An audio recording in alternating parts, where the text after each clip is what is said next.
Okay, this is the Nas Book of Resurrection by Miguel Serrano.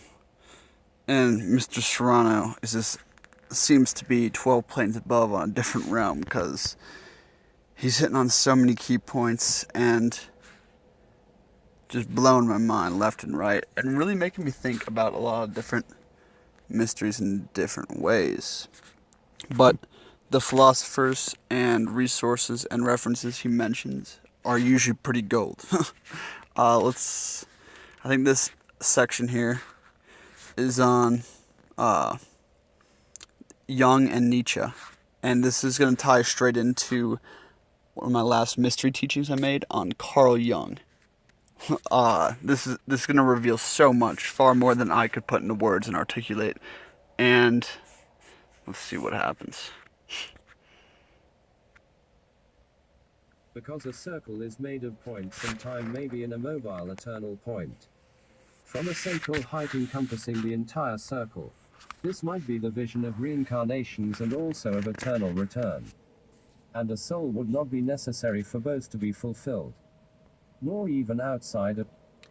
And this is how I actually usually read and listen to my audiobooks, a little faster, but I just download a PDF of sacred text and whatnot, and I throw it in this app and I just listen to it. So this is how I've literally downloaded hundreds, and probably up to just hundreds, maybe 1,000 of the ancient texts, the ancient wisdom straight into my mind. It's just whenever I'm driving or something, throw it straight on audio, because a lot of times there's no audiobooks for this kind of stuff. Nor even outside of time. It would be an eternity within time, as Nietzsche certainly conceived it, experienced it. Until he went mad. See my book, Nietzsche and the Dance of Shiva. 193. The understanding of reincarnation popularized by theosophists, occult sects and Rosicrucians have been in large part taken from the belief in cycles in India and Tibetan texts like the Bardot or Book of the Dead, and Mahayana and Hinayana Buddhism, taking them at face value without considering the symbolic interpretation, the only worthwhile one, and from the Egyptian Book of the Dead. In India I became very friendly with Raihana, a Sufi mystic who adored Krishna, the eighth avatar of Hinduism. He was a seer. Concentrating on the hands of visitors, not on palms but on backs of hands, he could reveal their past incarnations to them. I remember one night they brought Arthur Koestler to him, who was received in my house by special request of the deputy Masani. Raihana looked at Koestler's hands and, after an instant of concentration, said to him that in your previous life you have been a military chaplain. This disconcerted Koestler but not me. That agnostic, of Jewish origin, had lost his Marxist faith and now went through the world desperately seeking any anchor. He ended in suicide not much later. In his previous life he had no doubt been a chaplain of the militant Marxist church. That is to say, in Hungary before he escaped from that country, before his new reincarnation as an anti-Marxist. One day he was invited to climb a ladder hanging in the attic of an Indian chief, who gave a jubilant cry on beholding him. This is getting into Jung now. I just wanted to skip here. One day he was invited to climb a ladder hanging in the attic of an Indian chief, who gave a jubilant cry on beholding him. He had discovered his animal. Jung climbed up like a bear. And confidence was given, for he then revealed to Jung his concern for the destruction of the indigenous Weltanschauung by the white men, to which I have referred in my book The Hermetic Circle. Today, perhaps, the organic components of the physical body of Jung have become an integral part of some polar bear Arctic Hyperbrian. 194. Arctico's land of bears. Which does not mean, of course, that Jung has reincarnated as a bear. I also remember an intimate revealing event. Shortly before leaving India, the Dalai Lama gave me as a present an enchanting little Tibetan dog, of the color of honey. The Lamas call these little dogs the lions at the back door of the temple. They are tiny, with a strand of hair falling over their eyes. Mine was called Dolma, with the name of a Tibetan goddess, in truth, Chakti. The whole world loved her to the extent that my servants in Yugoslavia accompanied me to Austria just for her sake when I was transferred there as ambassador. One day my wife told me the following: "You love that dog so much because you think she's the incarnation of," and she gave the name of that young woman who died, taking the face of my soul.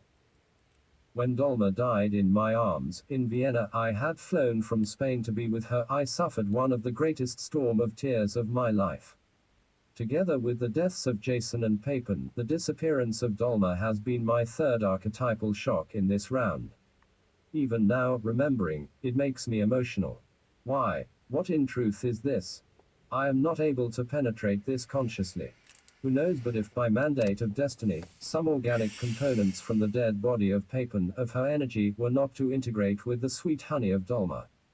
And she came to me as the message from the goddess, from the light of the morning star, by the most mysterious elective affinity, like those parrots who, flying over the ocean, from opposite points, meet over a solitary island. It is no casual business that the land of the Demiurge is using emblematic animals as national and family shields, as well as for signs of the Zodiac. We have seen how the 5 first avatars of Vishnu correspond with mythic animals. Each animal represents a quality, a force, as well as a failed attempt of the Demiurge. The Tibetan bardot tells us of 2 ways beyond the tomb by which the subtle body, Linga Sarira, astral body, can travel. One is the way of the north, of the gods, Devayana. By it one goes to far distant regions where none reincarnate but only turn on the eternal return. It is the way followed by the Viras, the heroes, to remain for a time with the Hyperbrian Demiurge gods before returning to combat within the circle of the creation of the Demiurge. No doubt this is not the way followed by the Aryan Buddha to reach his nirvana, Sunya, e. 195. Void, beyond even the gods, the first Hyperbria, the green thunderbolt, he. Outside the circle of circles, able to return to the world of the Demiurge and his eternal return by choice to aid the heroes as Bodhisattva, as Tulku. Buddhism has been totally altered and is today no more than the shadow of what it was for the Hyperbrian Kshatriya, Gautama, the Aryan prince. The Devayana leads the dead Viras to the invisible impregnable city of the Divyas, to Thul, in the second Hyperborea, to the Asgard of the Siddhas in the polar region of both poles. The other way is that of the south, Pitrayana, that of the fathers and reincarnation. After remaining 3,000 years in illusory domains, in a process of increasing disintegration, or in the halls of Yama, the Hades of the Greeks, the first seed to penetrate the vagina of an earthly mother and, by elective affinity, retrieve and agglutinate the dispersed vital energies that have been transmigrating for 3,000 years through the mineral, vegetal and animal kingdoms. They can also be accumulated as vibration in Bundi, or the father's semen, to form the new body of earthly man or woman. The number 3,000 years must also be understood symbolically within the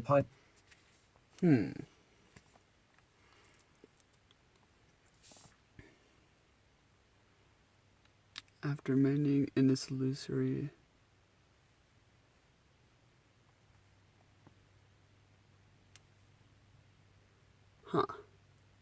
Buddhism has been completely altered and destroyed, and I've been looking deeper into, like, Hinduism and Buddhism, and how they were both, like, created the caste system, and that whole institution, and this idea of race. There's so many deceptions out here right now. Look into Julius Evola. Julius Evola. Evola. That dude is onto some serious shit. He's like the next level of Nietzsche. Nietzsche, if Nietzsche became spiritualized. Well, let's continue. I just need to wrap my mind around some things. The number 3,000 years must also be understood symbolically within the Pythagorean symbolism of archetypical numbers, so to speak. We are so far psychically from these ancient visions that we are scarcely aware of certain events and rituals we sometimes fulfill without even knowing. When Papin died, I was obliged by some strange force to remain alone in the cemetery, beside her tomb, in a full midday sun. And I felt as if a remnant energy were passing from her body to mine, such that she was also buried in my body, besides in my soul. Just as the earth, this terrible mother, regains her substances and, mixing them in her crucible, preserves them, eternally reusing her own materials, forwarding each to its own kingdom, perhaps governed by a deva demon, by an eon such as happens in more subtle worlds of vibration on other demiurgic planes. Therefore there is no personal immortality of individuals until they have been individualized in the absolute personality. And this is not possible for everyone. There is no personal immortality of individuals until they have become individualized in the absolute personality. Wow. This is literally referencing straight individuation by Carl Jung. And just a further explaining this right here, but as Carl Jung said, and I mentioned in that Mystery Teachings Part 1, individuation is the complete affirmation of the ego. It is ingraining the ego, or like ingraining the personality, creating your own personality through differentiation, through separating yourself from the masses, from the herd, pursuing the path of the Superman, as Nietzsche likes to call it, right? And literally engraving your personality onto the face of eternity in gold and stone. if you're catching my drift here. Individualized into the absolute personality, where the full monad can shine through you.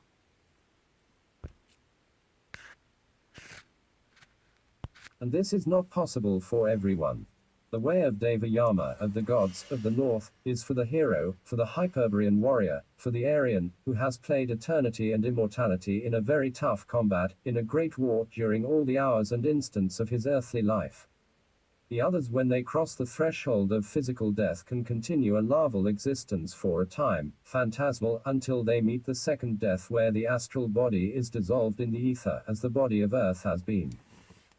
190. Damn. That's some morbid facts just got laid right there. And I definitely resonate with that, because Gnosticism and the Hermetic teachings say very similar things. Very similar. 196. Dissolved in the earth, and successively with other larval bodies if they had them. These elemental larvae, roaming phantasms, psychic cadavers, are what mediums and spiritualists evoke. They have nothing to do with a superior reality. There is no immortality for everyone, only for some few. The majority are dead who bury the dead. And reincarnation, thus understood, is the same as if it did not exist. Because he who reincarnates does not remember, for the reason that there is nothing individualized to reincarnate, that can be remembered, that takes memory. And if it had, it would not reincarnate, but only return a limited number of times, because it would have taken the way of Devayana. It would not be a bodhisattva, a tulku, an avatar who returns at will and who does not use a single body but many. He is not I, but we. The idea of reincarnation is not Aryan Hyperbrian.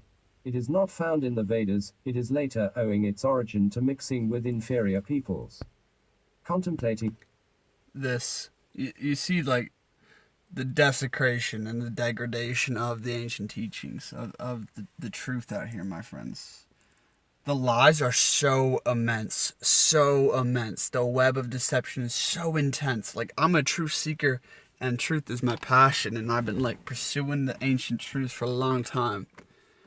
And, like, even recently, I've had my, like, earth shattered in many ways, especially with Avola and Serrano. They really opened up my eyes to, like, history in a different light. But obviously, reincarnation, this whole idea, first logically and with sound reason, just think about it. It doesn't quite make sense in the fact that, oh, you just, like, it's just eternal recurrence, bang, bang, bang, over and over and over again for no reason, right? Yet there's a purpose out here. Like, man, man is here to grow. And then, yeah, just reason yourself through that whole reincarnation thing, A. And then B, like, all the ancient teachings, all the ancient mystery schools, like Earth was not the end game. It was a starting piece, right? Like, we got Enoch with, like, the 7 heavens, and the same exact thing found in the Islamic beliefs, and every teaching has, like, all these different realms of heavens, and, like, shit, I can't wait to go explore the other worlds. So, yeah, but this whole idea on the Aryan Hyperborean race and, like, this thing, it resonates very strong with me. Although I'm very slow to believe or solidify any ideology around race and, like, the divine race within mankind. The Hopi prophecy, for instance, the Hopi prophecy prophesied of, it can be related to, never mind, that goes too deep into the different layers of corn, which is the rainbow children, but, yeah, I resonate with what he's saying here. I gotta do way more research, though. This is just research notes. Contemplating nature, the death and resurrection of the sun, the man of color has projected it to his own life. The sun returns, the wheel of the year, the light of the polar year, through the horrible death of the frozen ice fields. The earthly must hope for its return. Everything comes to repeat itself. Equally man. But will it be with the same body or in a human form? The slaves of Atlantis, the non-Aryan peoples, have also been impressed when contemplating the shedding of the snake's skin in the tropical forests. So succeeds the corporeal envelope of man in reincarnation. Reincarnation is only for the man-animal, the Sudra, the Chandala, the robot created by the Demiurge, by the Lord of Darkness. In form mechanical, automatic, reproducing itself, reincarnating with distinct bodies, changing sex, from man to woman and even as animals. The illusion of a karmic law serves the tyrannical Demiurge to maintain his slaves of Atlantis as his subjects. We can say reincarnation of the vital spirits, and of the phantasmagoria of an I created, copied, in forms made archetypical by the Demiurge, applying only to animalman, to the Chandala. For the Hyperbrians cast into this universe, reincarnation does not count, only the eternal return as cyclic law voluntarily accepted in the moments of entering here, as the norm that governs in the prison where they have been left. But even then, the number of returns must be limited, serving them only as an opportunity to free the combat against the Lord of Darkness and to immortalize themselves, resurrecting as absolute divyas, as total personality able to thereby. 100. This is such deep teachings. And, like, it does resonate, although it's, like, it's far more mystical and, like,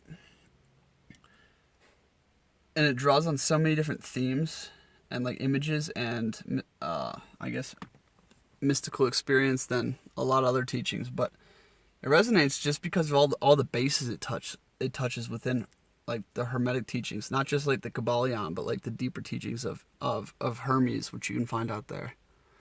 And if you've read the Nag Hammadi scriptures, this is vast database of knowledge and information I have that this keeps, like, touching base with. Intrigues me. And this is not the Gnos Book of Resurrection, actually. This is, in fact, Miguel Serrano, the God Avatar or something. I don't know, I forget. 197. Reach the redeemed demiurgic universe, transfigured. Each Aryan Vira who definitely go check out the Nag Hammadi scriptures and Gnostic teachings around the Demiurge. That's where the Demiurge is, all this referencing is tying back to. And the whole idea of the bondage of man, like spoken about in the Emerald Tablets of Thoth, right? And all the Hermetic teachings of Hermes, like the true teachings in the Divine Pymander. Like, the Divine Pymander references, like, the bondage of man. The entire thing is about freeing thyself from the bondage of man in the bondage of flesh. And then I come out here making videos and stuff on like reality files about that, and all these new agers are always just like, nah, you gotta love the body and stuff. Like it's all they don't understand. They're so lost. They're so lost.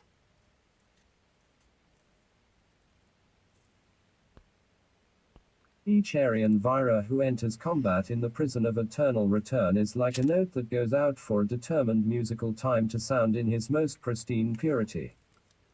If the Aryan Vira loses his returns because he has slept, because he has mixed with the daughters of men, committing the racial sin, or betraying his divine race, he will involute into the Sudra, enter the scope of reincarnation in karmic rounds, even to transmigration. This is why it is said the monkey is the involution of man. He can come to be so. We can understand the immense adventure undertaken by the Hyperbrians on dividing the monads and entering as he and she to do battle in the mechanical universe of the Lord of Darkness.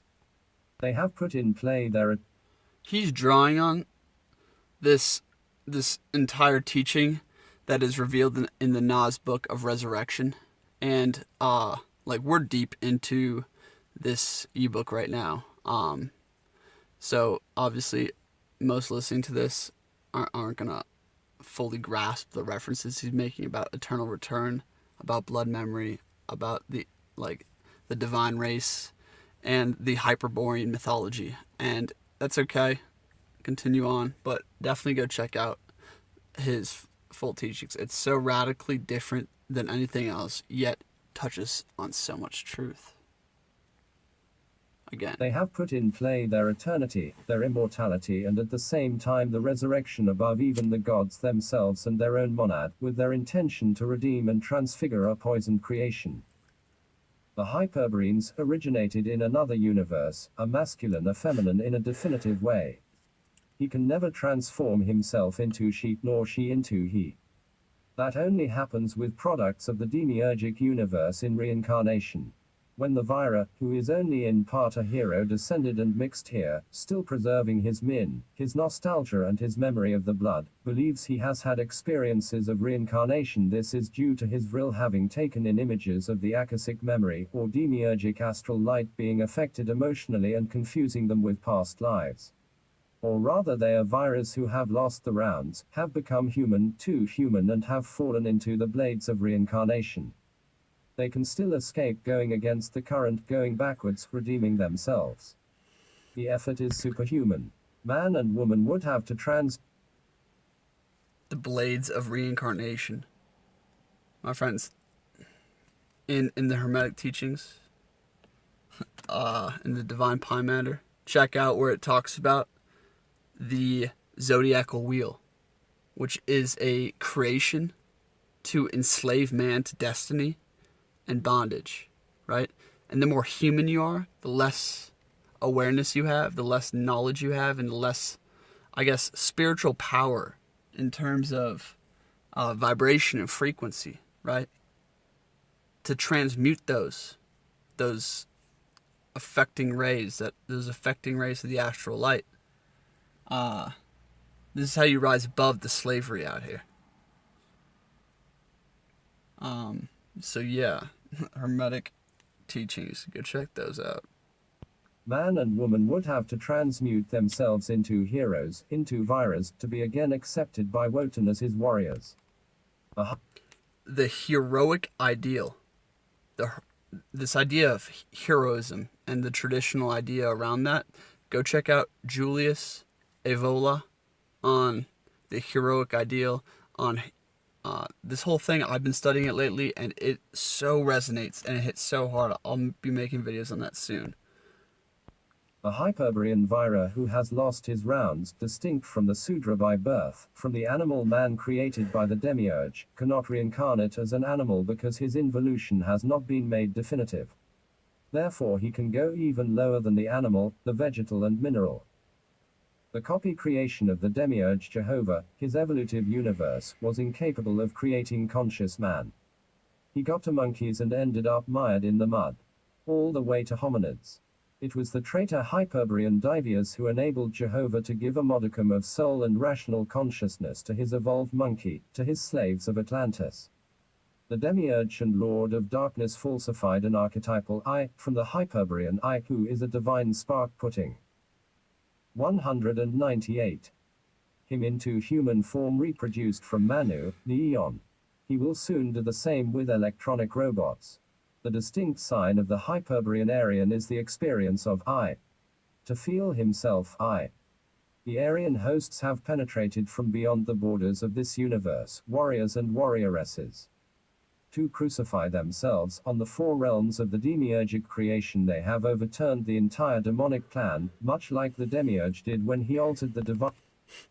Death is the door, my friends. Death is the door. The crucifixion is a symbol of Doth, the crown of knowledge, right? The whole crucifixion of Jesus and all that stuff. My friends, when faced with a choice of life and death, choose death. That comes from the teachings of the samurai. The crucifixion, death, this conscious death, Hermetics talks about, or Hermes talks about it. The whole symbolism and story of Jesus, all of that. Crucifixion is a doorway to life. Death is a doorway to life. It's an honorable death. That goes deep, but I need to point that out. To crucify themselves on the four realms of the demiurgic creation, they have overturned the entire demonic plan, much like the Demiurge did when he altered the divine purity from the fifth heaven and below. The virus, on mixing with the daughters of men, also rescued a Sudra element, making possible even the transmutation of some humans into virus, into supermen, together with the transfiguration of nature, with her animal and vegetal kingdoms. One can see why the Great War is life or death. Eternal life or definitive death and dissolution. And why the earth yearns to become invisible within us. The eye of the Aryan Hyperbrian Vira becomes that link in a golden band, oblate that someone has made so that unfurling themselves they can again enter into the city. At the other extreme outside this universe, he who holds firm and remains waiting as on the edge of a fountain. We must never lose the golden band. Only those believe in the divine who are divine, says Holderlin. Those who before they felt themselves to be I, were persona, and who came to be by means of the heroic combat of the initiation of Amor given by the warrior order of Wotan, total personality, absolute individual, Like, this one paragraph this hits on so many things. The initiation of Amor, like the loveless love of the warrior. That whole thing, Amor meaning immortality. Without death, right? Total personality, absolute individual. That's all talking. This is straight referencing the Jung teachings. And like Jung was a Hyperborean, like mystic, encoding deep teachings into his psychology, right? It's insane what this guy draws on. Like, just so vast amount of knowledge and like symbolism and archetypes.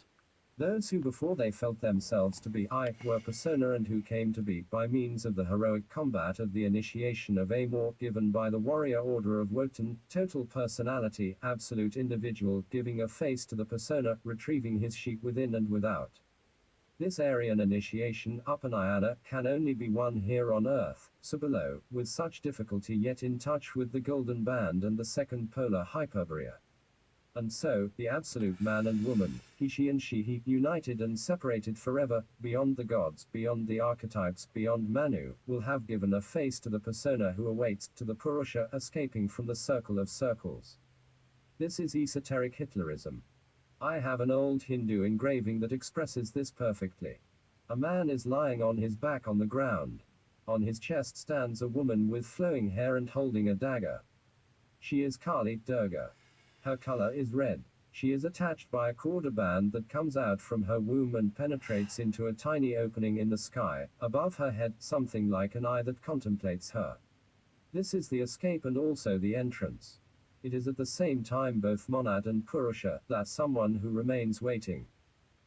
199. It is of utmost importance to make understood that the escape can be found neither above nor below, in any absolute sense, but only in the center of the circle, as a mandala teaches us, in the Celst. Therefore the swirling of the leftward swastika, that of return, is what brings us to encounter this escape. The man is lying as if dead. He might think Kali has in fact sacrificed him. It is not so, since the death is only apparent, corresponding to the mystic death of initiation as already explained. And this woman goddess represents the astral body of the Vira, his retrieved sheep, the Linga Sarira.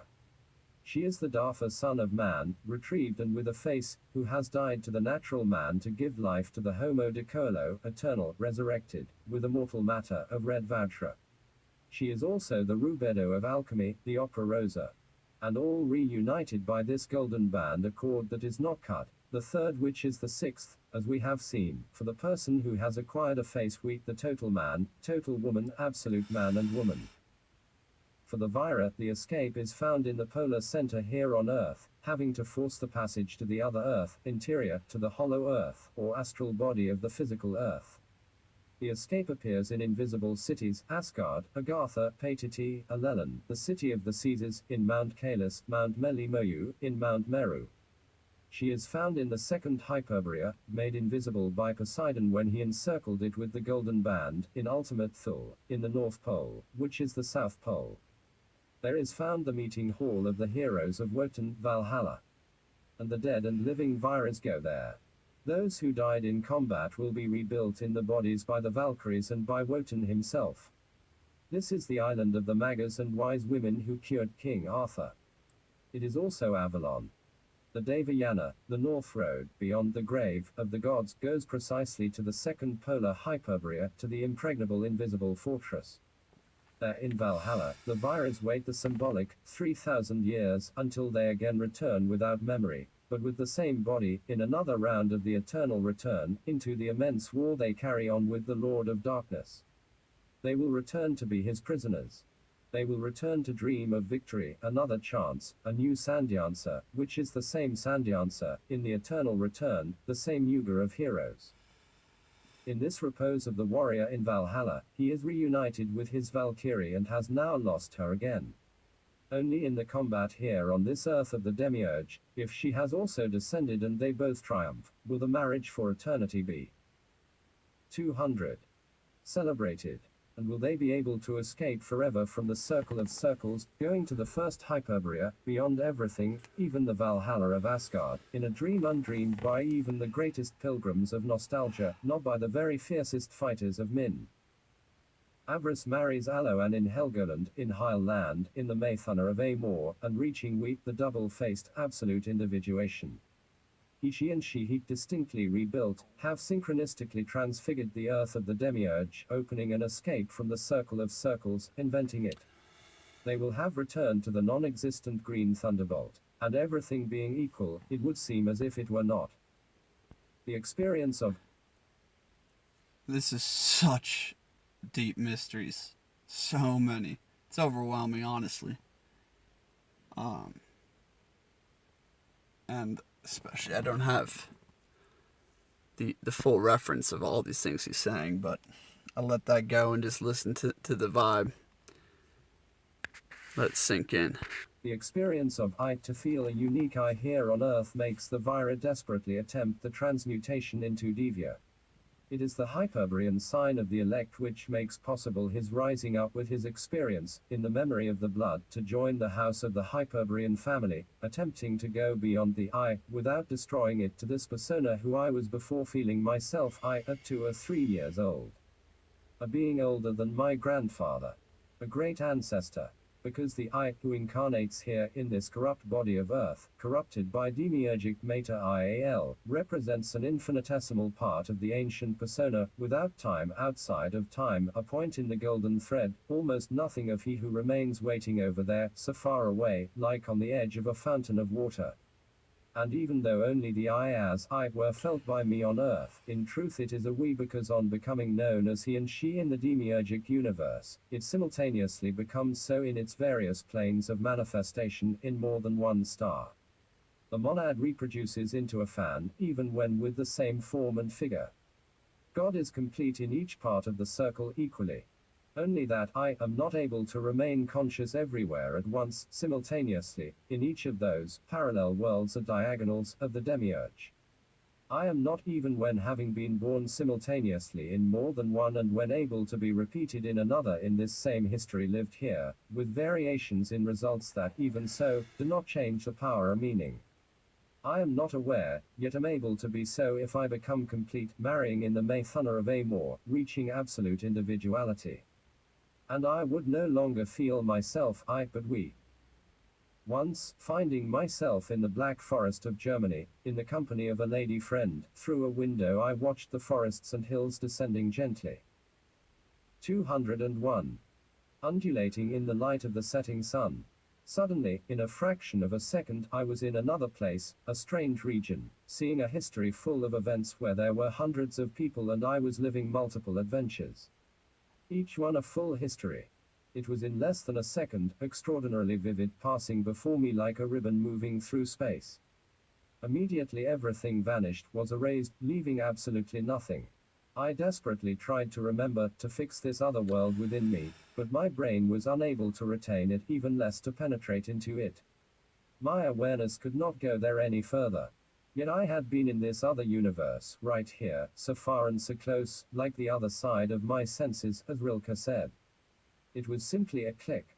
A Tolkien would move through both worlds with ease, and more than two, with ubiquitous awareness. He would be we. I can also reach it, if I can retrieve the musical clef allowing me to get hold of the memory of my blood and overcome it to renew the vril, that lost power, hearing the voice. I will have in my hands the key to open the window of entry and the door of escape. The science of Hyperbrian.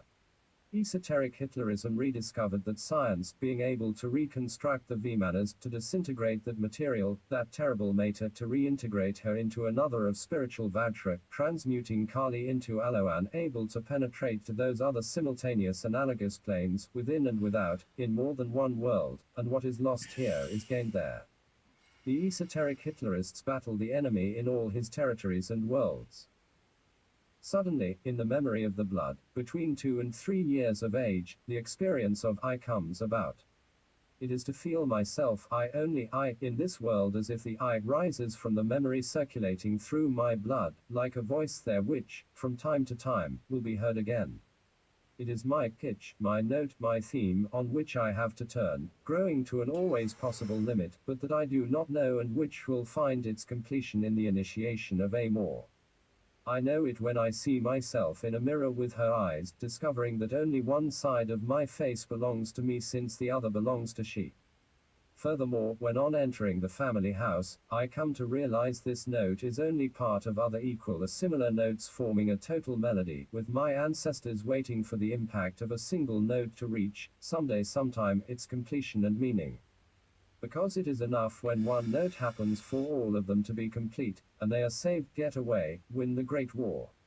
That is why, in each of us we have been given a 202 determined number of rounds within the eternal return, in which we have freely entered, the first time, to develop the theme of our note in its most pristine purity, in the highest tone of the soul.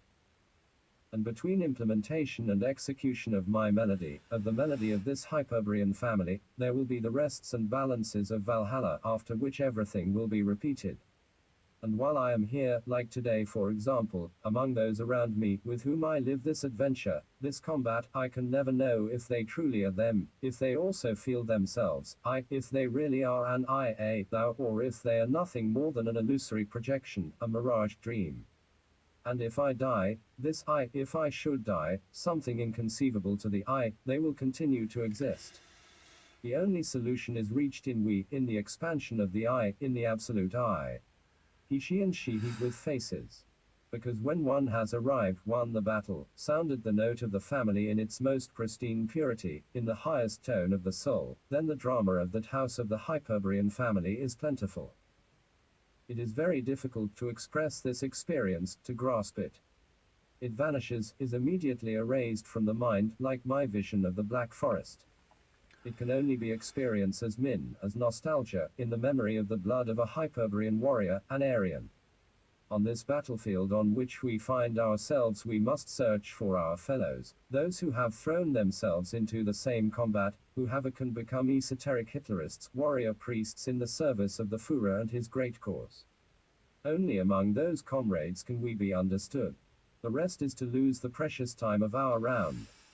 For the warriors of Wotan, for the fighters of esoteric Hitlerism, there is no reincarnation, but only a limited number of eternal returns, freely accepted, hoping to reach resurrection.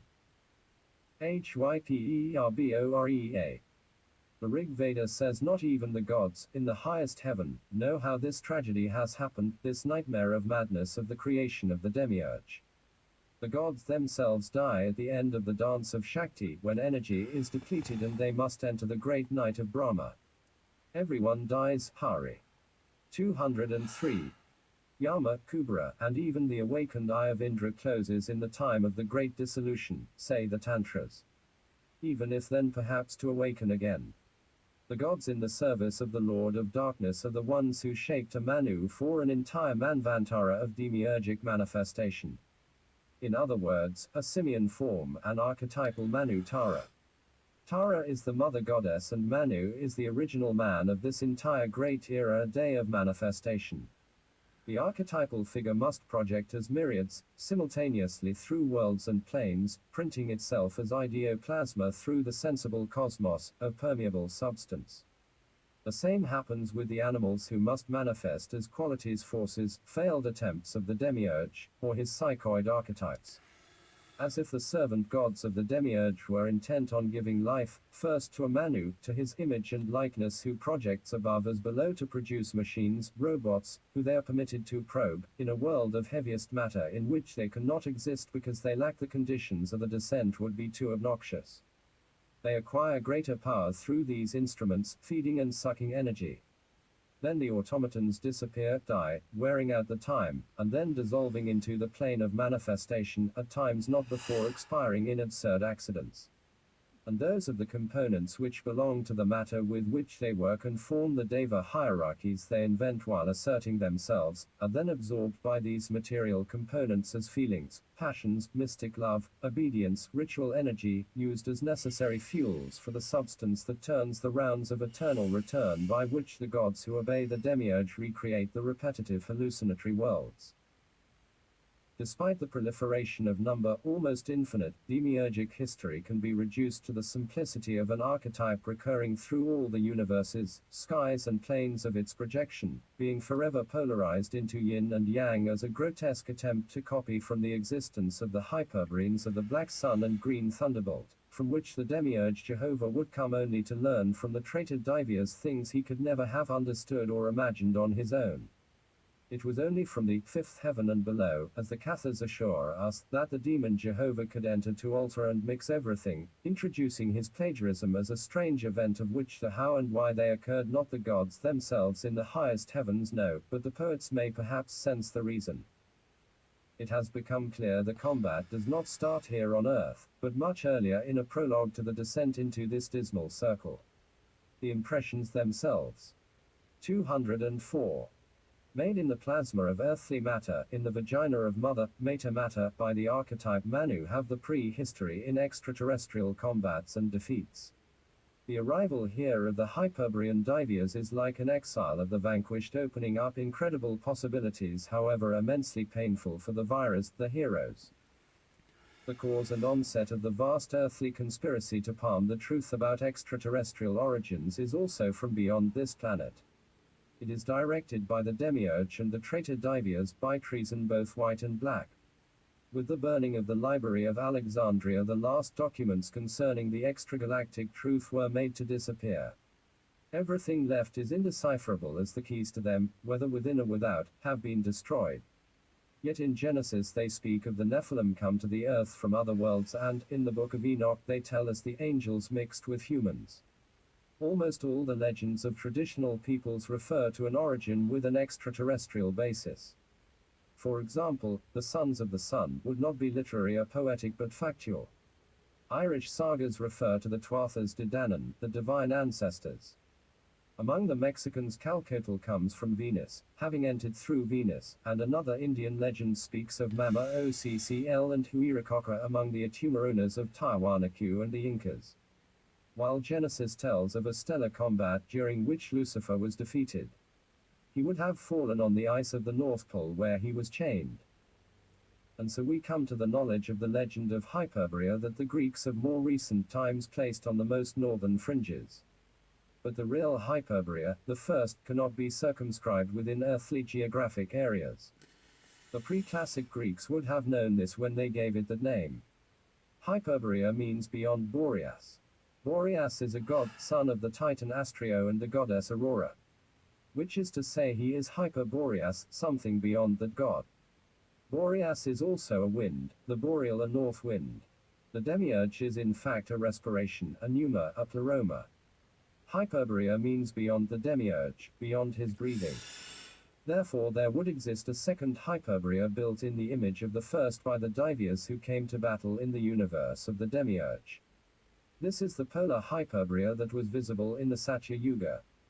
As we have seen, the avatars correspond with emblematic and zodiac bestiaries with demiurgic regions.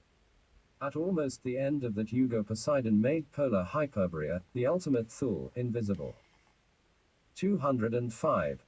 The Siddha Saturn and his wife Rhea would have governed the second Hyperborea. Virgil speaks of this in his fourth eclogue on the Golden Age, the kingdom of Saturn and Rhea shall return. The Satya Yuga. Sat equals being.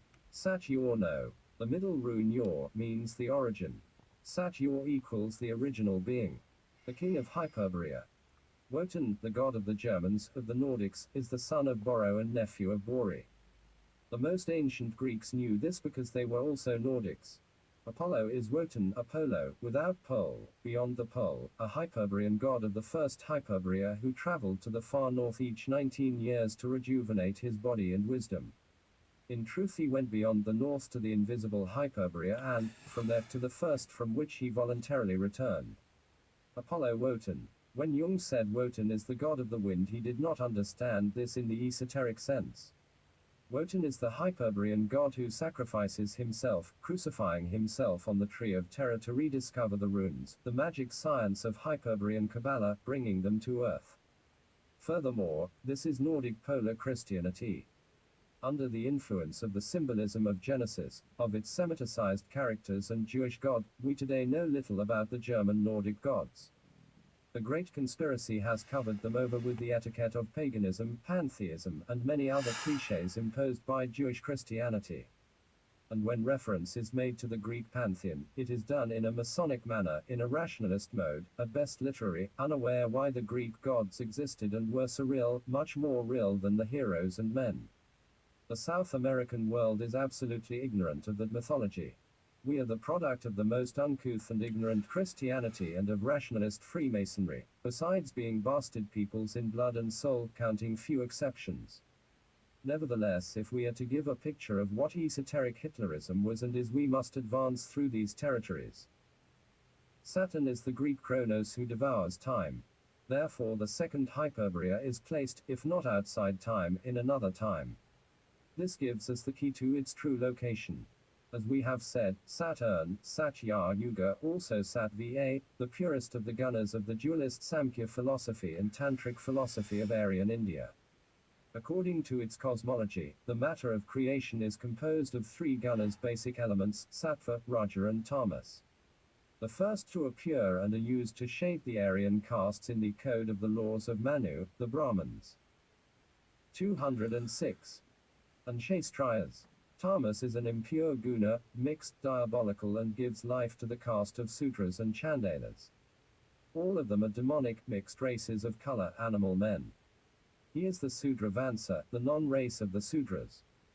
For the Aryan Persians they are the Asuras, demons who only have an earthly birth, the Dasa.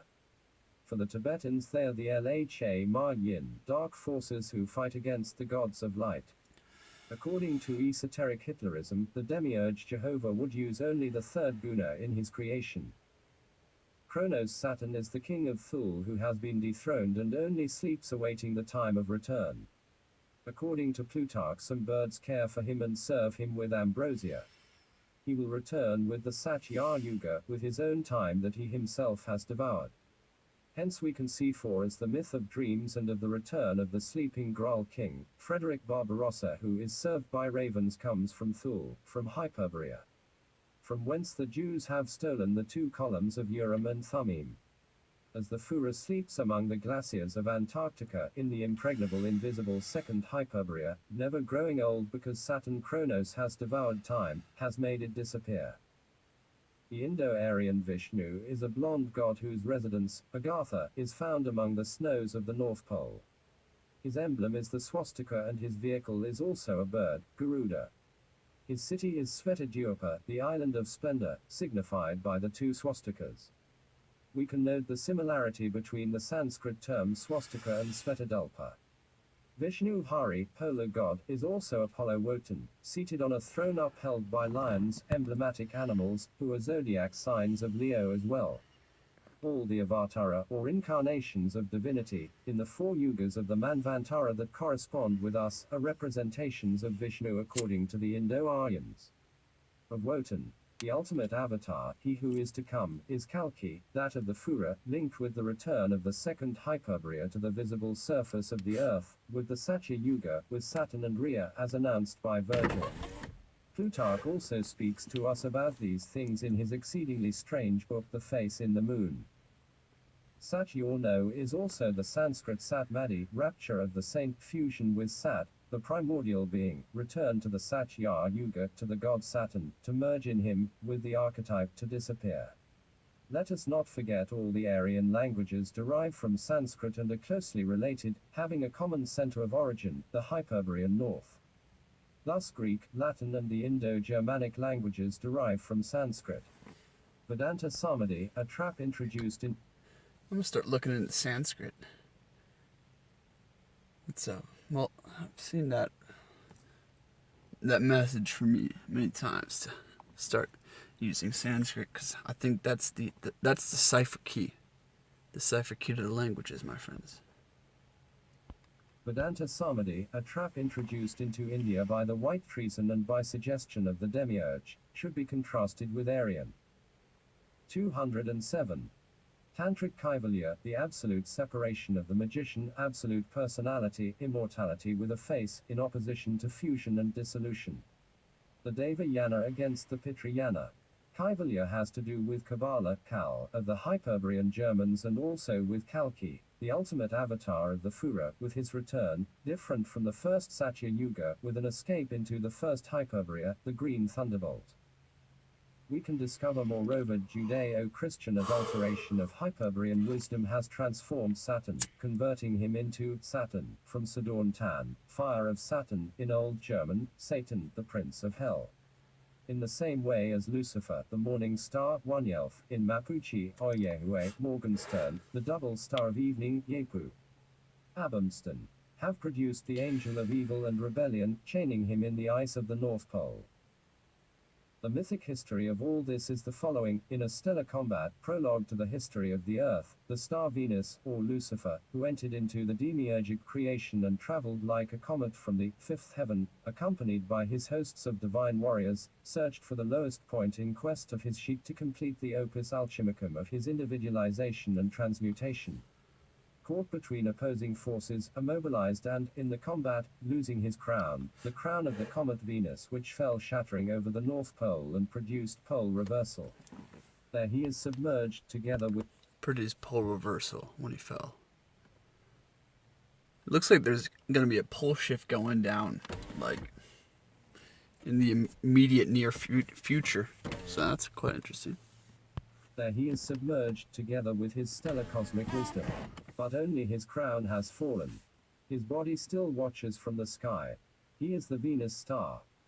All this must not be understood only in the sense of material facts, stars and planets, as we know them through the eyes of flesh, but as forces, energies, consciousness and spirit. We refer to them when we say the Hyperborean Divyas come to Earth through the gate of Venus, from the green thunderbolt. Para.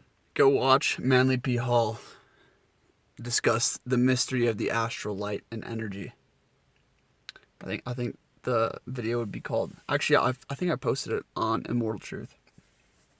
Mind, energy, and magic or something.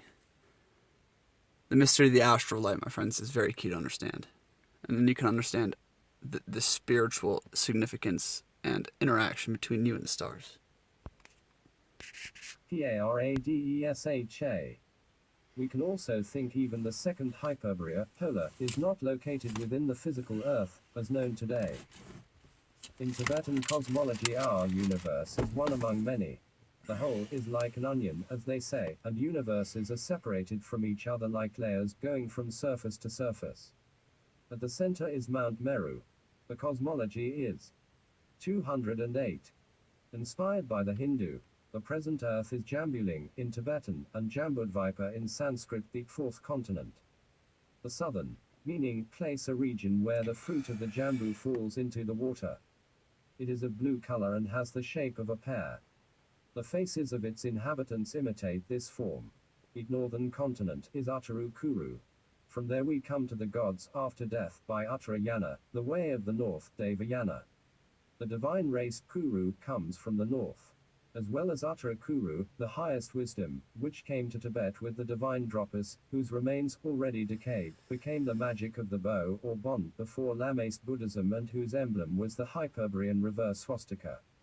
It is possible the second Hyperborea was located in this northern continent, which is Arianabeji and Arianim Vae acute Jo for the Indo-Aryans and Persian Iranians, land lost among the North Polar Ice, primeval land. Land of Zarathustra, of the solar king Yima, and of Ahura Mazda. As well as Asgard, the primordial home of the Aesir, in Midgard, Middle Earth, of the Pole, in Gardarike. Pole, Agartha, the mythic city of the north, home of Vishnu. Agarthi among the Tibetans. It is also the white land of the Toltecs, Astaland, Altland equals ancient land, old earth, in German, Atlantis. Thule, Tula, Tola, city of those who preceded the Olmecs in Central America. Sveta Dvipa, white land of the pole. Vetramanaland, or Hultramana land, the America of the white gods. The northern continent, Uttara Kuru in Sanskrit, the race of the north, Kuru, in Tibetan Sg Rami Snaim, which is square and green. In Tibetan cosmology, each continent is connected with the others by an ocean of ether. And, as we have seen, at the center of all appears Mount Meru with walls of jasper, ruby, silver and gold. In truth a continent equivalent to a separate distinct land. Thus the land of the north, where the second Hyperborea is located, coming to be submerged, surrounded, being hidden within the different layers and surfaces of an onion, as the other continents, as numerous as those layers, have hardened and covered it. It is the inner earth, the hollow earth. A great catastrophe has made it disappear. No trace of this Hyperborea can be found on the surface of the earth of the Kali Yuga, except only among the Tankas and Mandalas of Tibet, where the continents are connected by ether. By the ether of the soul. It is no longer possible to know where the inhabitants of the polar Hyperborea came from. Yet the Paradesha is found there, the highest region. 209. Legends about the earthly paradise are from this lost polar world, this central continent, Midgard, Paradesha, the highest land, Meru, the mountain of revelation, of the vanished Hyperborea. We have seen in the first part of this book how Genesis is a book preserved by the Chaldeans in Ur, then fallen into the hands of Jews, how they adulterated it for their own benefit and for the fake national history. There would have been references there to this distant disappeared continent, Paradesha. But everything has been changed and falsely interpreted by Judaism and Christianism. It is still possible to know something about Hyperborea from the Greeks and the mythology. With even greater purity in the memory of the Norse sagas, in Hindu-Aryan esotericism and in the Germanism of the origins. The work of esoteric Hitlerism has been to interpret these documents, work done by the SS initiations and the Arnana. The great conspiracy has been mainly aimed at changing the point of origin, the primordial center, Paradesha, locating it anywhere rather than the polar north. Thus there has been talk of an earthly paradise in some of the African deserts, and, later, they have assured us the light comes from the east. Although the light comes from the pole, from the black sun of polar midnight. The same garden of the Hesperides was never anywhere but in the far north, Hesperus, Hesper, the brother of Atlas, Hesperides, Vesper, Vesperal, the polar star, the star of evening. The Insula Pomorum, the golden apples, and also Avalon only existed in Hyperborea. Hercules went there to search for them, as did Jason, accompanied by Castor and Pollux Pole, to find the golden fleece. The Valkyrie Medea waited for him in Hyperborea, Schildfrau, the virgin with the sun shield, virgin of the black sun. And on the branch of an oak named Dodona, because the oak is called Donar, they rediscovered the golden fleece in the golden age. And also the secret of Trobaclus, in code, in the runes of Wotan on the Yggdrasil tree of terror. The raven Hugin or Moonin gave them to him. Trovar comes from Provençal trober and from trover, to find. Genesis referred to this at its source, before being expurgated and falsified in its deepest sense. There in paradise, in Paradesha, on the mountain of revelation on Meru, there was a tree with golden apples, holder of the science of good and evil. Tree of immortality capable of making heroes like gods and more than gods. Heroes like Jason, Heracles, Hercules who went in search of the lost wholeness, the sheep Medea, Lusup, Aloan, Lilith. In a word, of the 210 Valkyrie who would make it possible for them to recover the Graal, lost crown of Lucifer in the Valhalla of the heroes of Wotan. Wisdom of Venus, morning star, double star that is also the evening star, Abenston.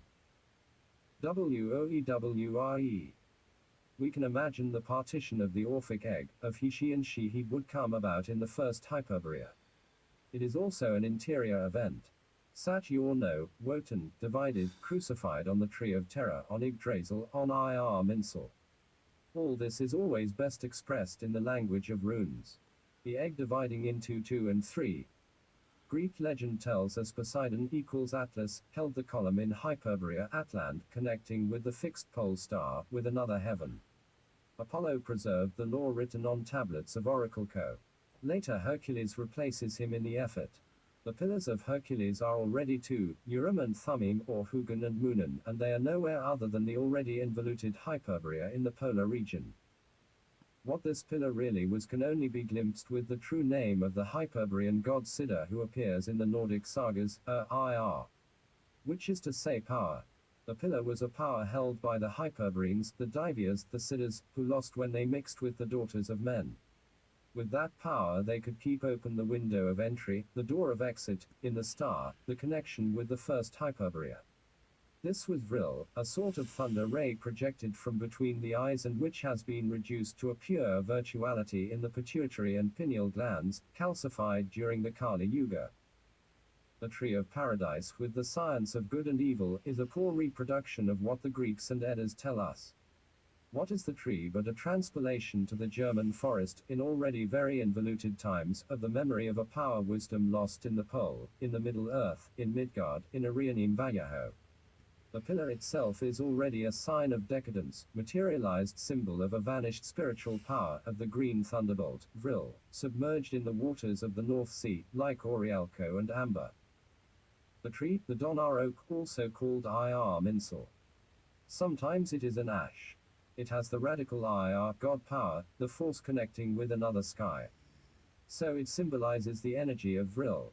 The trunk is the polar column, which is also the 211 vertebral column of the Siddha. Its canopy is his head and the fruits, the golden apples of the garden of the Hesperides, are the chakras, centers of wisdom, power and another consciousness which when awakened, assimilated, returns to make us gods. This is the science of the tree of paradise, of the Ir Minsel, of the Nordic Germanic saga. The science of good and evil because it serves as well for good as for evil, to immortalize or to be lost forever. It is the science of heroes. Ulysses, Heracles and Jason go to the Hyperborean north in search of golden apples, or golden fleece, to rob the immortality of the gods, as heroes, with sword in hand. Through the centuries Parzival will try once again. The science of Hyperborea is drunk in the memory of the blood, like alchemical gold, potable, like ambrosia brought to Saturn by a raven. The liquor of eternal life, Soma, offered to us by the Valkyrie Aloan in the green stone cup of the Grail. Eve took her apple for Adam from this tree of paradise. And what does the Jewish plundering tell us about this? The same as Freud in his interpretation of the painting of Leonardo. Sexual obsession, degradation of the myth and esoteric tradition, biblical Freudianism, prefiguration of the Jewish archetype with original sin. The temptation of Eve represented in an apple from the tree of good and evil, and they were naked, they covered the bodies. Already Irenaeus has told us the absurdity of taking the letter for the symbol, because God is not a farmer dedicated to planting trees in the Garden of Eden. All this must be understood symbolically. Especially the tree. Tree pillar, where? Within, in the body of Anthropos, the total man. But this man has already been split, has divided in he and she, into Adam and Eve, into Lucifer and Avena. He has ceased to be the man sphere of Platonic myth who rose climbing to the conquest of Mount Olympus of the gods. He has materialized, hardened, involuted, become able to see his body naked, his own nakedness, and that of his woman. To reconstitute as Devia Lilith, not Eve, gives him to eat of the golden apple of wisdom, the Graal of Orialco, a green stone. The science of immortalization, the liquor of eternal life. The wisdom of Anthropos found, engraved beyond the stars, as von Eschenbach would say centuries later in his Mystery of Parsifal. Christian Judaism tells us about Luciferian pride, to desire to be as gods, of the original sin of temptation. But this feeling is foreign to the Kshatriya, hero, warrior, Vira, who attempts to take by assault what belongs to him by his own right, what he had once lost, immortality. Original sin is the feeling of racial sin. 212. By the Sudra who cannot be clean even though he wash himself with bleach, as Jehovah himself puts it. The serpent is coiled around the tree of paradise. Lucifer had taken this form.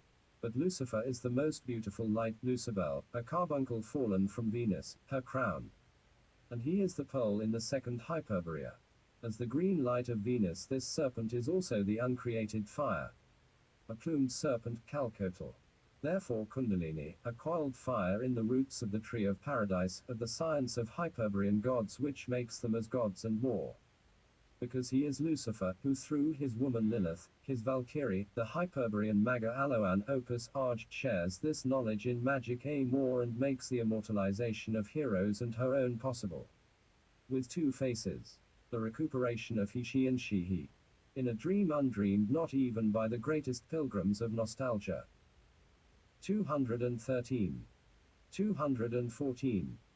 Chakras, the mantras and corresponding elements. See NOS Book of Resurrection. This is the science of the serpent and vertebral column, with its fruits, its chakras. Hyperborean polar tantrism. Magic Amor taught among the ice fields of the legendary north by the Schildfrauen, virgins of the Black Sun and Green Thunderbolt, priestesses of Odin, the Valkyries. For the Germans the serpent is called Wori. She is the fire consciousness Kundalini of Aryan India, where the wisdom of the Hyperborean ancestors was best preserved in mythic times due to the impregnable sacred barrier of the Himalayas. But it is in the Eddas, in the most ancient Scandinavian and German mythology, revitalized by esoteric Hitlerism, where it appears in truth in all its immense splendor. There the keys have been guarded, with purity not found in yoga nor in the knowledge that in historic times has been divulged from India. Because the light does not come from the east. It comes from the pole, both poles.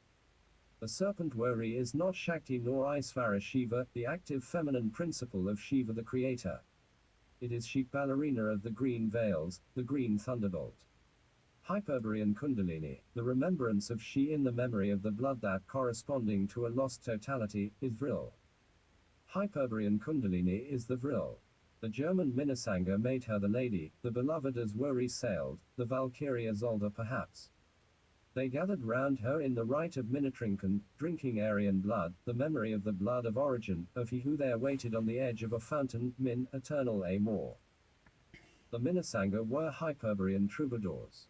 As we have said, Travar derives from Troba. To rediscover the lost in the tree of the invisible vertebral column, crucifying themselves like Wotan on Yggdrasil, tree of terror, to give light to the Son of Immortality, Son of Man. But this tree is greatly reduced and battered within the Vira who has lost Paradesha, Hyperborea. Only in the interior of Mount Meru is it preserved intact. There is Yggdrasil, Irminsul, because Meru is the body of the giant Anthropos Wotan himself. It is also Mount Alborg, Elbrus, Ararat, Grulsberg in Berchtesgaden, Montsegur and Melimoyu in the Andes of the far south. Andes comes from Ander and means total man. In the Andes I saw the giants. 215. Wotan and the Runes. And Wotan said, I know I have been hanging 9 long nights. From the tree, frozen by the north wind. Wounded by the lance, in the sacrifice of Wotan. In myself, in oneself. On the proud tree of which men know nothing, nor from what the root sprouts. I was not offered food. Nor the meat horn, to console me. Vigilant my eye looked down, ranting I projected the runes. Then I fell to earth. 9 songs I learned from the warrior avatar, the warrior of the beast. The son of Bolthorn. From the noblest drink I took a sip. And I began to blossom and to mature. I became wise. The word guided me, from word to word. The rune work. From working to working. 216. This song of the Eddas describes the crucifixion of Wotan on the Yggdrasil tree of terror, his sacrifice for 9 nights, hanging without drink to comfort him, wounded by a lance in the side. Not even his raven brought mead. Until Wotan discovered the runes and, with them, broke free. So the hero, taking hold of the secret, recovering the great power, made himself more than a god and goes to send his warriors through history, the science of great liberation and return, the rune of the leftward swastika and return to Hyperbrian. It is surprising to discover esoteric polar Christianity already revealed in the crucifixion of Wotan on the Yggdrasil tree of terror. There is no cause for confusion since even the lance wound is there. This would be esoterically taken into the mystery of the Graal in the Middle Ages and secretly adopted by the SS. According to Professor Worth, they are as ancient as 10,000 to 16,000 BC. But the events to which we refer here have no age and are placed in the pre-materialization of the Earth, before the first ice age in that second Hyperbrian of the pole, beyond the wind of Boreas, when man had only recently begun to be shaped into matter, when Paradesha had been lost and the Satya Yuga decayed. There Wotan is sacrificed, crucified on the 4 material kingdoms to discover rune signs as the only light of revelation to heroes, his warriors in the descent and involution, helping them on the road of return, also known as Iring's Way. The way out through Venus. Runes are symbols, extremely ancient mudras and mantras. Their origin is unknown. From them descend the Philistine script, Nordic Hyperbrian tribe from which, in turn, the Phoenician alphabet comes. So runes are older than the written word, corresponding to an inaudible Orphic Kabbalah of magic cosmic signs. According to Spanuth, the Phoenicians also descended from the Hyperbrians, already mixed when they appeared in historic times. However, as with everything concerning Nordic themes, the historic conspiracy makes them appear to be a North Italic alphabet, of no great importance, invented in the 2nd century or in the 3rd of the Christian era. The book of the French academicians Lucien Musset and Fernand Mosse, Introduction à la Runologie, Paris, Orbia Montaigne, 1965, would have us believe the runes to be a failed attempt of primitive people to make a rudimentary alphabet. Without leaving the rationalist arguments of those investigators, the fact that already before the 3rd century of our era Orphic Gnostics of Alexandria carved magic gems, Abraxas, reproducing the runes precisely, is the best refutation of those professionals of the anti-Nordic historic world conspiracy. Because if 3rd century Gnosticism already 217 recognized the magic value of rune symbols, an anterior development of that alphabet is indicated. Nordic mythology says Wotan, crucifying himself on the tree of terror for 9 consecutive nights, reached liberation only when he discovered the runes. The esoteric interpretation is the following: only rune chakras enable the tree of the vertebrate psychic column to allow the resurrection of inner man, primus homo coelestis of the astral body, and thereby Wotan delivers his elect of the Nordic polar order, the Aryan runic yoga, which will make it possible for them to become gods. Because of the shape, the runes are also a unique alphabet among all those known, including the Greek, Hebrew and Sanskrit, in the days before the Christian era.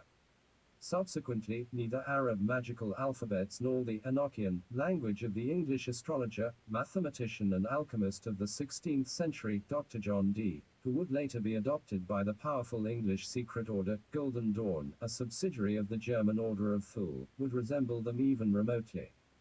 Curved lines, undulating, form all those alphabets circular or spiral. Only the runes alone are formed in straight lines, parallel, perpendicular, angular. The argument, always interesting, made by some rationalist anthropologists, philologists or archaeologists that the carving of runes was made with a sharp instrument, never of iron, since that was forbidden on wood or stone, facilitating their angular profile, is, without doubt, simplistic. Why not circles? The esoteric explanation is the following: runes correspond to the high breeding of the body of the Siddha, in a golden age of the race, just as the Hyperbrian man takes visible shape on the polar continent, covering himself with a luminous primary matter. Only the body of the Vira has that angular turn of the runes, which come to be magic symbols, bringing him into existence, reproducing and revealing him. There is also a runic yoga for this, with body forms and movements, a runic hatha yoga and raja yoga that, as in a dance, imitate his shapes in similar positions of arms and legs. The Hyperbrian race and body were involuted and decaying when they became prisoners within the circle of expiration and inspiration of the Demiurge, within the turnings of rounds and ages. Runes referred to a no-one-tide of beauty of an already lost race and a divine body, the body of Wotan, the total man. A more spiritualized body only the runes were able to recreate, because they were the Hyperbrian signs conforming to them in this other world. 218. The runes of Odin Wotan, Odin's Futark. 219. As signs of formal beauty, of the purity of a Nordic Hyperbrian race, runes are also mortally hated by the representatives of Kali Yuga, by animal men, by the slaves of Atlantis and the acolytes of the Prince of Darkness, slavery, lies and ugliness. All other magic alphabets we hear about at this time are the product of involution and mixed races of Kali Yuga, the darkest age, with their undulating reptilian Semitic forms. With one sole exception, that of the sacred signs, pre-archetypal, pre-formal, which activate beyond the circle of circles from the green thunderbolt and have also been revealed to us. The enemy can utilize all other magic alphabets. The runes are not an alphabet. The name, Futhark, derives from the 6 primary signs of the Odinic series. They can be carved or written from right to left, from left to right, from above below, or vice versa. In fact, runes were never used as current writing, nor have they been made into books, except for the ultra-strange tarot. They are independent magic signs, dangerous to use without knowledge, since their ill use can cause madness and even death. The tree writing, and Ogham, of the Celts and Druids, derive from the runes because the Tuathas de Danann, divine ancestors of the Celts of Ireland, are in truth the Aesir and Vanir, of a single Venusian origin, Hyperbrian. But those alphabets have falsified the runes. It is very interesting to know the true origin of the I Ching is Hyperbrian. Runes were also poorly used for divination and horoscopes, using sacred oak branches on which the symbols have been engraved. The hexagrams of the I Ching are today a bad imitation of the runes, no different from tree writing. The Dropas and White Ainu, descendants of the Nordic Hyperbrians, are the creators of the most ancient civilizations of Tibet and China. The Hyperbrians carried the I Ching to China. Actually, they carried the runes. The I Ching as we know it is totally corrupted by moralist interpretations, first of Confucius and then the Lutheran Wilhelm, its first translator into German. Manipulated for millennia, the authentic grandeur and magic of this sacred book is revealed when it remains effective before the Vira who approaches it with reverence and sincerity, despite every adulteration. Though it would be arduous essential work to reconnect the I Ching with its legendary runic ancestor, such as to be able to release the layers of superstition that cover it. Each rune also represents a number due to its position in the Futhark. 220. Esoteric Hitlerism, within recent times, has made a magic hermetic use of rune yoga, in salutes and mantras accompanying mudras, that is, signs and sounds, Hiranyagarbha Kabda. For example, the double rune seed, victory, and Heil, or salve, from salvation. And the salute of the Minnesanga poets of the High Middle Ages was also Heil. 221. 222. Sraeg rune, the spiritual victory. The doubled left arm gathers in energy into the Manipura chakra and projects it like a ray of the black sun, with the right arm extended.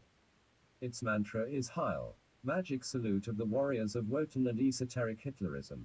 Distinct flames of the key centers of bodily energy consciousness are also indicated. Rune Chakras.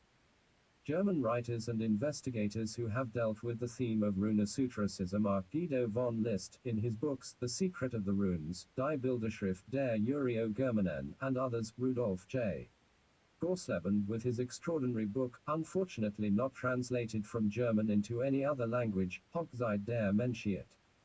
And Dr. Bernhard Kerner, founder in 1912 of the Germanen Order, of which the Thule Order was a Bavarian branch, with Baron von Sabotendorf as its director and publisher of the magazine, Runes.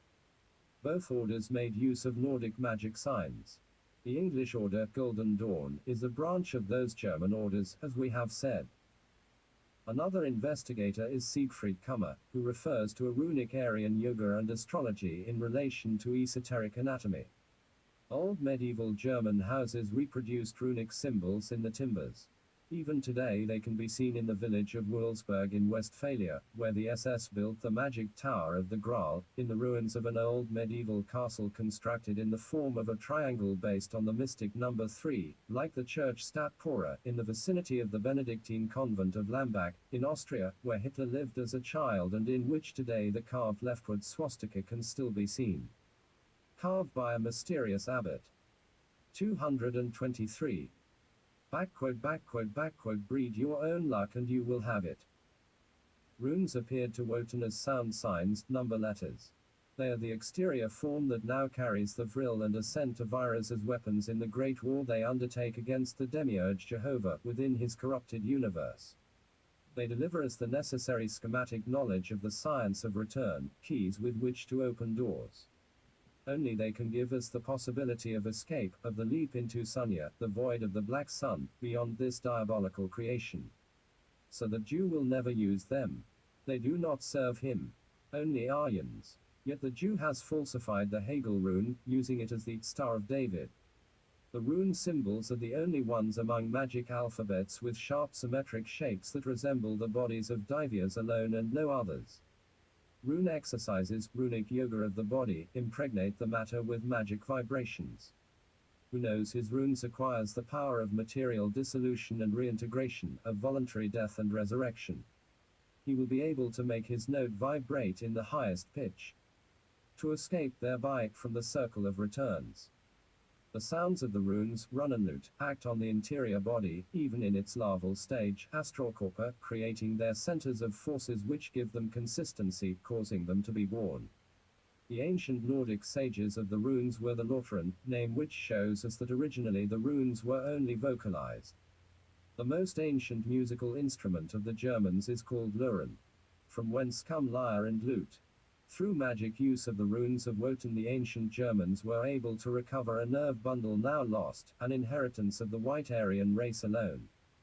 This nerve center is not possessed by the black or 224 yellow races, nor by any mixed race of color. Contemporary physiology has discovered anatomical differences between the races, with variations in their organs, but it is forbidden from disclosing these facts. We give the table of the most ancient runes of Wotan, called the Futhark, name that, as noted, comes from the combination of the 6 initial runes in the series. Beside each sign we have put the letter of the Latin alphabet, which corresponds to it, approximately. Other runic series were developed over the centuries. These magic signs were not written at first, only traced in the air or on the body. When men became more materialized and began to carve them into the exterior earth, they did so with recollection and only in the tree, where they had appeared for the first time to Wotan. Later, in stone, baum and stein. They were engraved in different directions, according to a special symbolism and sense, from above down, from left to right, or vice versa. They were never carved with iron or bronze. Only the sages, Lotharan, could do so, singers of Orphic Kabbalah, rune bards. Orpheus. As expected, the first engraved runes appeared on the sacred tree of the Germans, the same on which Wotan had found them. So the name for book in German, book, is feminine gender, die Busche, the Hague, feminine tree, and not from oak, since this latter is a masculine gender tree in German, der H. The rune books are branches of beech Buchensteak. because the tree represents the column of man, allowing him to climb beyond the sky. Weltenbaum, world tree, Yggdrasil, the tree of terror, terror through what has happened with the partition and involution in the four material kingdoms, transformed into Menschenbaum, the man tree. The first 12 Aryan tribes are the trunks, stem, here below, from which the Demiurge Jehovah has invented, copied his 12 tribes of Israel, falsifying. The tree of the column of Aryan man is thereby formed by energies of another universe that enter through the window of Artemis Venus, it is Irmansel. The rune series of Odin synthesizes for us the event with the layout of the year rune, whose radical appears in the word year minsel, year equals.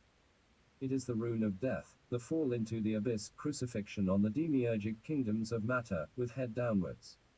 The entrance of Lucifer Wotan. Because year, we have seen, is also the name of the Hyperbrian Siddha, polar, of power, year Year man soul. It is followed by the man rune, man, now with arms upwards, open to the heights, aspiring. 225. Towards return, resurrection, after having been crucified in the mystic death of matter on the four wooden beams of the four material kingdoms. In this way the Aryan, the twice-born, Homo Terranus who gives life to Homo Decolo, the son of man. Sul is the sol rune and also Sraeg, victory. This is expressed in the Hagal rune, which is already a star, the return to the star Venus, the reintegration of Wotan Lucifer, the recovery of Sheep Chihi. The year rune, mystic death, and the man rune, are now together, a risen man, the resurrected god Osiris with his immortal body of red Vajra, with his Sahu. 226. 227. The Futhark of Wotan, with the name of each rune, with its corresponding letter and number. 228. 229. Hagal rune. Totality of life and death. Incarnation. Man in the rune man, death, entrance into the world of demiurgic matter, is the Devya falling head downwards, the year rune, resurrection, the Vira revived, his totality recovered, his individuation, is the Hagal rune, the six-pointed star. In the engraving, the rune, Yoga rune, is realized by movement of the arms. One will now understand the deep Aryan Hyperbrian sense of the representation of gods with many arms, Vishnu and Shiva, in the iconography of Aryan India. It is also rune yoga. Runes guard the greatest secrets. They send us the revelation of the mystery of the partition and resurrection of Osiris, which is that of the Orphic egg. Immortalization, what we have been here describing, and that is the very heart of esoteric Hitlerism. From polar Hyperborea the Aryans extended all over the terrestrial world, even to the furthest shores. It was they who created the first civilization of China, that of India, Egypt, Taiwan. We should not be surprised then to discover the mystery of Osiris is a rune mystery, expressed in runes, in the name of God, just the same as in the Irmansel tree. In that way it belongs to Hyperborean Christianity, the one of the origins. OSIR is 3 runes in succession for the name OS equals. Year equals. Is. Equals. The OS rune is the number 4 in the Futhark of Wotan. It corresponds to Wotan exactly, the polar rune whose animal is the bear, the constellation of the bear. Arctic OS equals land of bears, Arctico's pole, Hyperborean. The year rune is that of death, the partition of the Devya, of the Aesir Wotan Osiris, the loss of first Hyperborea. His rune represents she who escapes and who when once affirmed in her existence confirms herself as is. Isis. And she is magic amor, infidelity, loyalty and honor to gather the dispersed pieces of the bridegroom, to one day rebuild his totality, absolute personality of Osiris reborn, by means of the son of death, son of man, Horus. The rune of magic amor is Ehe equals. By means of this amor reaches Heil, salvation, and also the Sraeg rune, victory. Heil was the salute of the German troubadours, the Minnesanga, sons of Wori. 230. Sailed. Esoteric Hitlerism together with the double rune Sraeg confirmed this. Sieg Heil. Heil Hitler. We triumph, amplification of the I, thus comes from rune initiation, from yoga and rune Kabbalah. We is the OS rune of Osiris Wotan, furthermore the NAUTH rune N, number 8 in the Futhark of Odin, the EHE rune seen from the other side, the side of Amor without love, resurrection. The number 8 of the infinite which is in turn a rune. Victory, the GIBUR rune, reinforced. I is chi he recovered becoming. The swastika of esoteric Hitlerism as well as the Bon of ancient Tibet. That is your Nordiske Himmel symbology, Nordic celestial symbolism of origins. Here the tarot were generated, also a rune name, which was a Buchenstab, a book on branches of birch, falsified by gypsies, the same as the tree writing, Ogham, of the Celts and Druids and I Ching. The true Kabbalah is also Nordic Hyperbrian. It is the Orphic Kabbalah, phonetic as well as numeric, of mantras and mudras, Stula Kabda, Haranyababa Kabda. The Nordic Buchenstab, where we meet the concept of the Kabbalist trilogy of the three mothers, Nornan, who were stolen in the 11th century by the Jewish family of the Kassides, arrived on the Rhine from the Orient. Christianism had already played havoc with great destructions in the souls of the Teutonic peoples. Only the Jews had been able to preserve an adulterated German Kala. They had also stolen the Star of David, the Hagal rune, with 6 arms and points which Hyperbrians had taken to Egypt and is then the seal of Solomon. The name Kabbalah only appeared in the 12th century. But the Nordic Kala, Germanic, had its origin in Hyperbrian Atlantis. The German Kal says, from the north gate comes the good gutter, and the bad bows. The great wind blows from Hyperborea. It is Wotan, the gutter. He is good. Gottgutter is a German word. From there, from the north, extends an original rune sound heard by the Lurin of nostalgia, in the woods of patriarchal oaks, thereby converting the Aryan hero into the pilgrim of great yearning, vigilante of the dawn of the morning star. Because what was in truth Hyperborea can no longer be known. It was not a 231 continent, terra firma, fixed as a point in planetary space. Hyperborea was beyond the god of cold and torment. Hyperborea is the hero himself who was torn apart and crucified on the tree of creation, submerged by the wave of terror. Hyperborea was within him, now it is outside. Only the runes will permit her to come within, to enter into the inner earth, the hollow earth. Stone brought from heaven, said Wolfram von Eschenbach. This is the Graal, the broken crown of Lucifer, Venus. Edelstein. Precious stone, Himmelstein, sky stone. Stein, rock and stern are almost the same. A star fallen from the sky and submerging Hyperborea, causing reversal of the poles. But the star had already divided by then on the other side of the sky. Venus had already lost his crown, the comet Venus, transformed into a star, without crown. Perhaps an artificial planet. Hyperborea, the first, was lost on the edge of the fifth heaven where Wotan Lucifer was crucified to discover the runes which would restore immortality for the heroes, his warriors. Absolute personality and the possibility to make a leap beyond everything created, every illusion, through Sunya, the Black Sun of 2012. Find yourself. And know everything. 232. Rune Zodiac drawing called Secret Platform or Strategic Plane of Combat against the extraterrestrial enemy, the Demiurge. Each rune indicates a point of entry and exit of the eternal return, of the diabolical concentrating cosmos of the Demiurge, the Lord of Darkness. Land of Castles. When Jung says Wotan is wind, hurricane, in the sense of earthly wind, this is because he did not know or interest himself in the runes. Each element has its 233. Origin in another more subtle, even the wind itself is only symbol of something else. An air, a wind from another universe, which is spirit and beyond the boreal wind, coming into the creation of the Demiurge with the runes. Der Geist. This spirit is the only basis for the legendary rite of Hyperborean Aryans, the law they engraved on tablets of Orialco and which Apollo Wotan guarded. It is the thing of the Germans, magic sacred rite, the rite. It unites them and joins them into a common mission of eternity, immortality. This was the first Hyperborean Reich and will also be the last. Re-ik. Re equals to turn, to return, ik equals I in German. To return to the absolute I, to return to be born, to be reborn. Esoterically, this is the Reich, the Wreath rune, that of the Führer. Rat equals council. Rect equals right.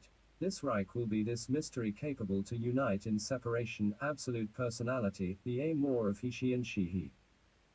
The runes are the Fuafis of the Siddhas, their fire walking, as Shiva Nataraja dancing within the circle of fire. The runes of Wotan are Feuer Lich Runnen. Runes of light and fire. Wotan, after having found them on the Tree of Terror, kept them in Himmelsberg, in the Sky Castle, second Hyperbrian. When Christianism destroyed the sacred oak forest through Charlemagne and Bishop Boniface, the ash and beech, Friggewald, where the goddess Frigg and her priestesses of the Black Sun kept the rune tree, Yggdrasil, Irminsul, then the Germans, descendants of Hyperbrians, took refuge in castles which came to replace the sacredness of the forest. There where they built castles, taking as the model the fortress of Hyperborea, made invisible with a golden cord by Poseidon. That is why they surrounded the castles with a moat of water. Stone as the inheritor of wood, as the chest where treasure was guarded, the rune, fallen from beyond the sky. For Germans the tree was always sacred, until after 1945, after the Second World War. Only then did it come to be regarded as useful material, measured, destroyed, traded. The Araucano Indians also adored trees.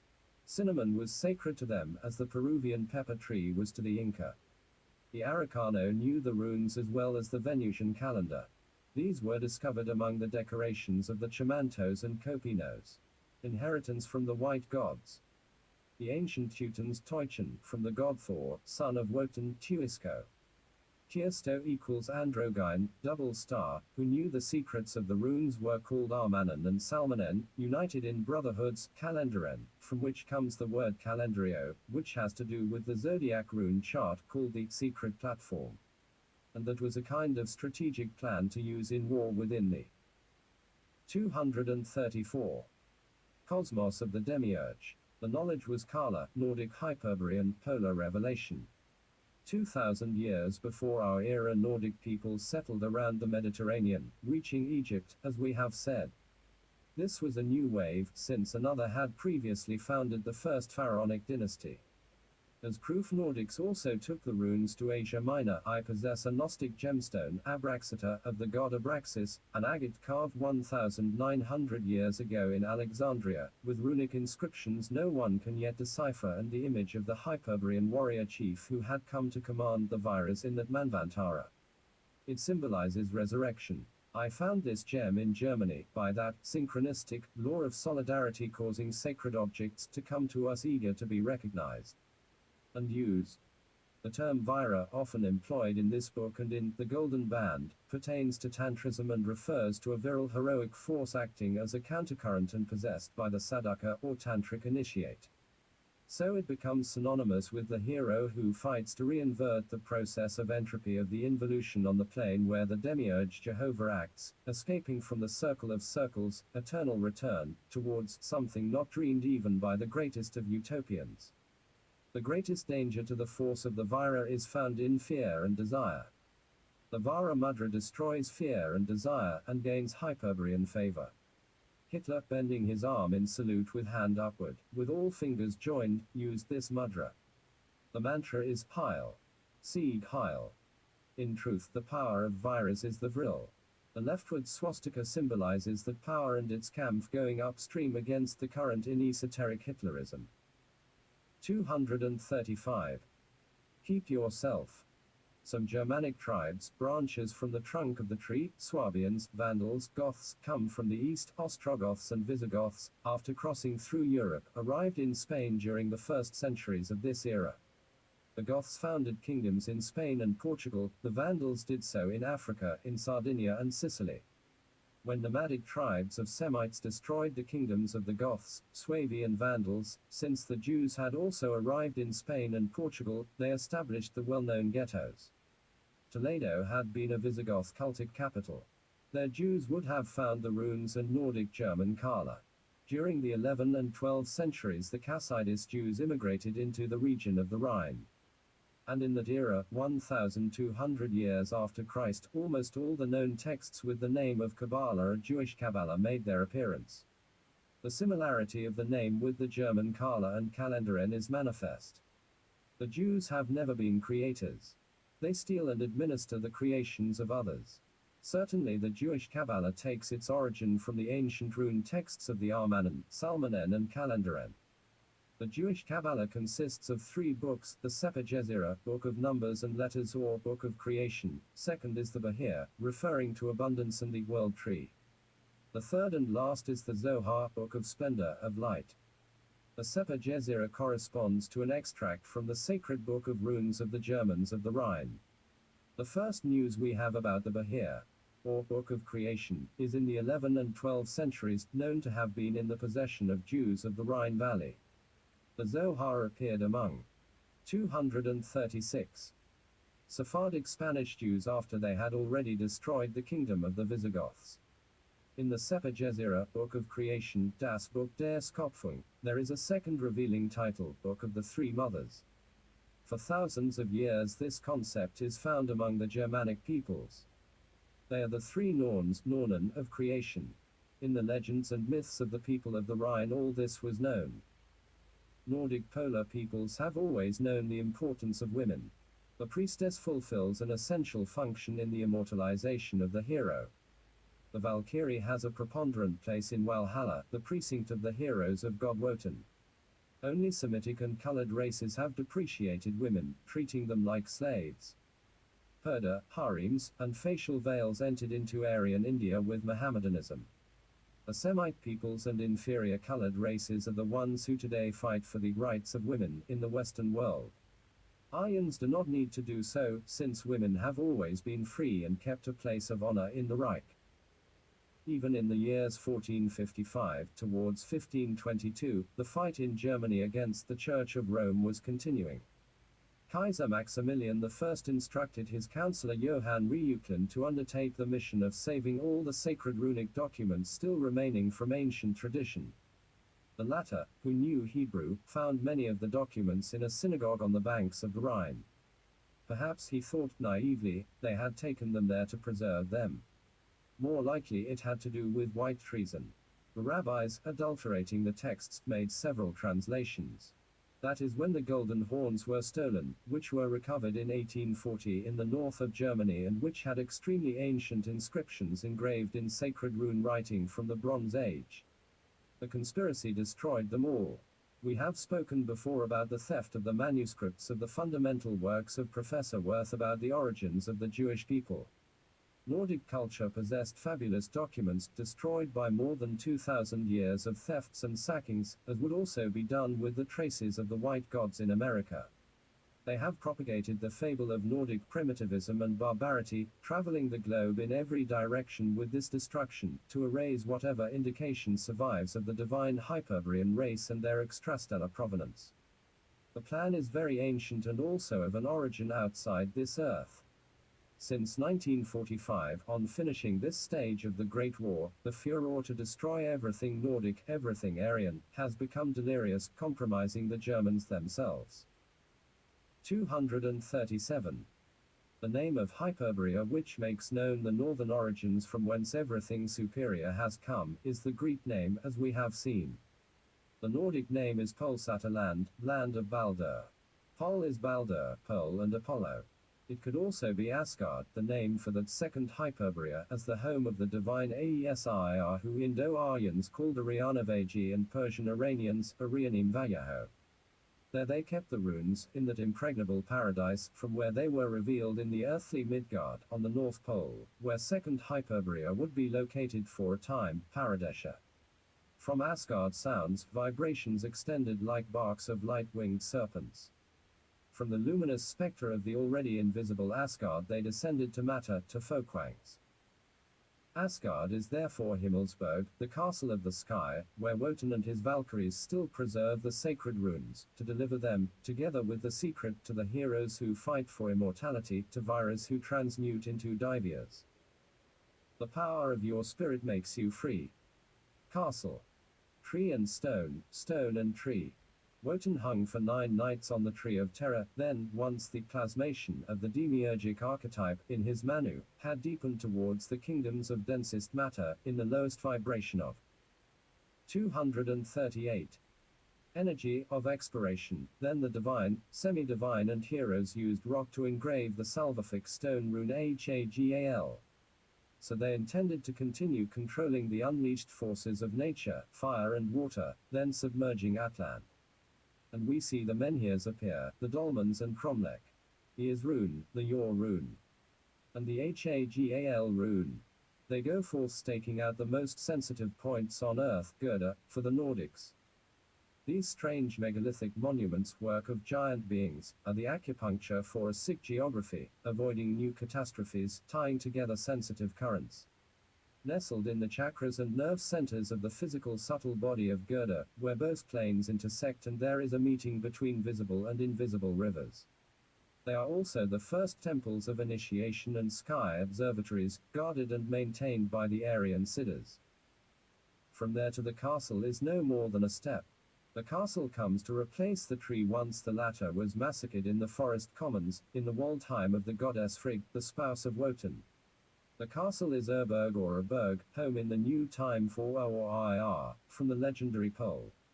Ehrenberg, castle of the magic wedding, with the rune EHE, from the magic wedding. So the castle came to be a temple, as well as refuge for runes and initiation center like Montsegur, the castle of the Cathars in the Pyrenees, rebuilt on the ruins of another much more ancient, also an observatory of the extragalactic garden of the Hesperides, of the paradise of the apples of Avalon, like the cromlech of Stonehenge. The Garden of the Hesperides of the Greeks took its Hyperbrian inspiration from the Garden of Asgard of the goddess Iduna or Nanna, wife of Baldur, also guardian of the apples.